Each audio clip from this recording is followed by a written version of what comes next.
আসসালামু আলাইকুম। দূরে কিংবা প্রবাসে যারা যেখানে আছেন, আশা করি ভালো আছেন। যারা আমার ভিডিওটি দেখছেন অবশ্যই কন্টিনিউ করবেন। আরেকটি ঠিকাদারের সাইট আমি নতুন করে কাজ করতে আসছি। তার কাজ সম্পূর্ণ শেষ হয়ে গেছে, এখন ফিনিশিং মাল লাগানোর কাজ বাকি রয়েছে। কিন্তু এখানে কিছু ভুল করার কারণে মালিক পক্ষ তাকে বের করে দিয়েছে। এখন যেমন মাহিম কাজ করতেছে, তারা কি কাজ করতেছে বা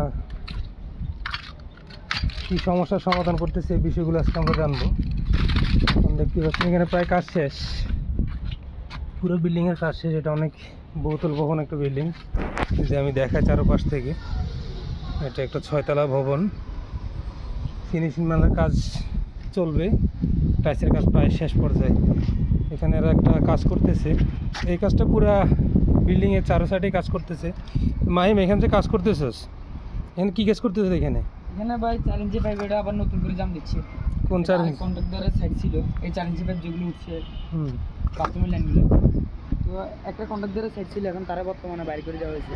তার কিছু ভুল আছে, কারণ হচ্ছে যে মানে যে জামগুলো দিছে প্রত্যেকটা রুমে প্রত্যেকটা বাথরুমে পানি দিব, তারা বাদ করে দিছে। বাদ করে দিয়ে এখন আমরা নতুন করে একটা সাইড, মানে এটা আমরা সাইডটা পাইছি, রিপেয়ারিংয়ের কাজ চলছে। আচ্ছা, এটা পুরোটা সাইড বিশাল বড়, আপনার 3 ইউনিটের একটা বাড়ি এটা।